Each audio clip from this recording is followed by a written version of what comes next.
এই ফিতনার মোকাবেলা করার জন্য সবাই মাঠে ময়দানে নামতে হবে এবং এই ফিতনার মোকাবেলার জন্য মাঠে ময়দানে নামাটা এমন এক জিহাদ, যে জিহাদের বদলা হলো জান্নাত। যে জিহাদের বদলা হলো জান্নাত। কে বলেছে? খাতামুল মুহাদ্দিসিন আল্লামা আনোয়ার শাহ কাশ্মীরি রাহিমাহুল্লাহ।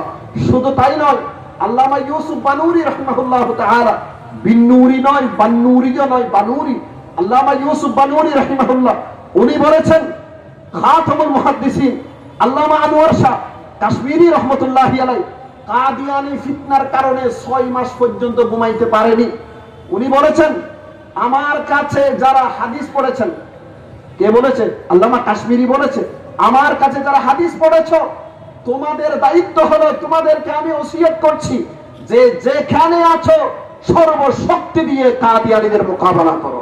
কাদিয়ানীদের কি করো? মোকাবেলা করো। শাইখুত তাফসীর আল্লামা ইদ্রিস কান্দালাবী রাহিমাহুল্লাহ সুস্পষ্ট ভাষায় বলেছে, কোন মুসলমানকে যথাযথ কারণ ছাড়া কাফের বলা যে এরকম কুফরি, কোন কাফেরকে যথাযথ কারণ থাকা সত্ত্বেও, কুফরের যথাযথ কারণ থাকা সত্ত্বেও মুসলমান মনে করাবো কুফরি।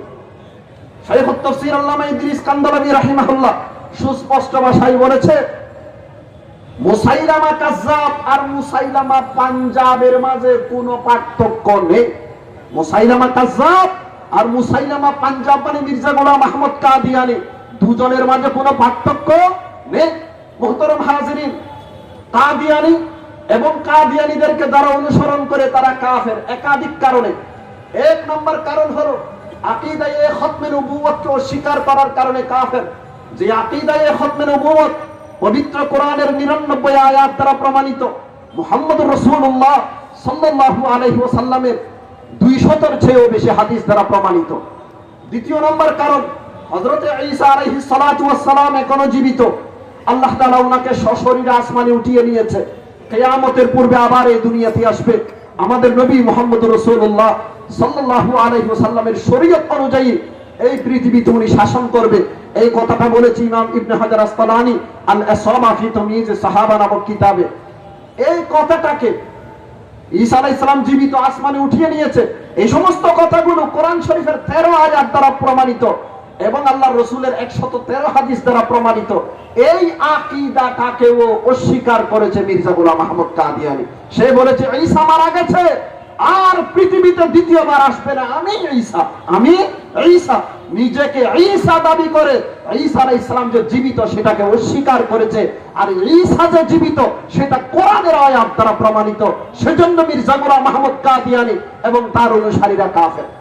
নাম্বার 3, নবীগণকে অবমাননা করার কারণে কাফের। নবীগণকে অবমাননা করার কারণে কাফের। কেমন অবমাননা করেছে জানেন?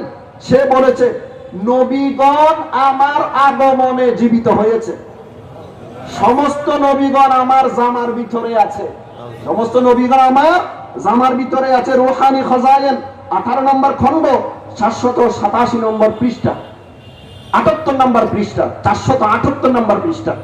নাম্বার 2, সে বলেছে মুহাম্মদুর রাসূলুল্লাহর জন্য চন্দ্র গ্রহণ হয়েছে, আমার জন্য চন্দ্র সূর্য উভয়টার গ্রহণ হয়েছে। রুহানি খজায়েন 19 নম্বর খণ্ড 183 নম্বর পৃষ্ঠা। সে বলেছে ঈসা আলাইহিস সালাতু ওয়াস সালাম মদ পান করতেন, নাউযুবিল্লাহি মিন যালিক। রুহানি খজায়েন 19 নম্বর খণ্ড 71 নম্বর পৃষ্ঠা। সে আরো বলেছে ঈসা আলাইহিস সালাতু ওয়াস সালাম মিথ্যা কথা বলতেন। রুহানি খজায়েন 11 নম্বর খণ্ড 289 নম্বর পৃষ্ঠা। সে আরো বলেছে ঈসা আলাইহিস সালাতু ওয়াস সালাম গালিগালাজ করতেন। 11 নম্বর খণ্ড 289 নম্বর পৃষ্ঠা। সে আরো বলেছে ঈসা আলাইহিস সালাতু ওয়াস সালামের খানদান পুত পবিত্র ছিল, কিন্তু তার 3 দাদি নানি। কত দাদি নানি? 3 দাদি নানি। ঈসা আলাইহিস সালাতু ওয়াস সালামের 3 দাদি নানি বেবিচারিণী ছিল, তাদের প্রোডাকশন হচ্ছে ঈসা আলাইহিস সালাতু ওয়াস সালাম। এই কথাটা লেখা আছে রুহানি খজায়েন 11 নম্বর খণ্ড 291 নম্বর পৃষ্ঠা। এই কথাগুলো বললে নবীগণের ইজ্জত থাকে, নবীগণের ইজ্জত থাকে। আর নবীগণকে যারা অবমাননা করেন তারা হলেন কাফের।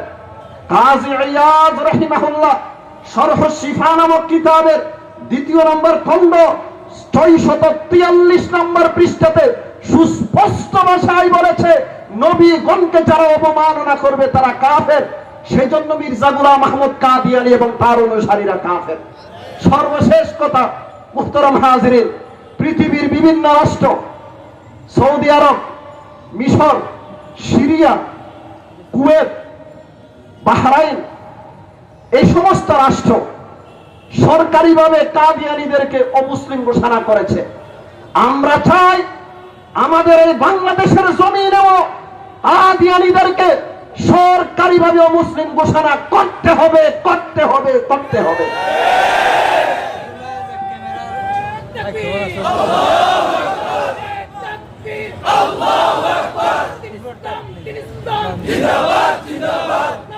আমাকে কথা বলতে দিন, আমার সময় প্রায় শেষ, আমাকে কথা বলতে দিন।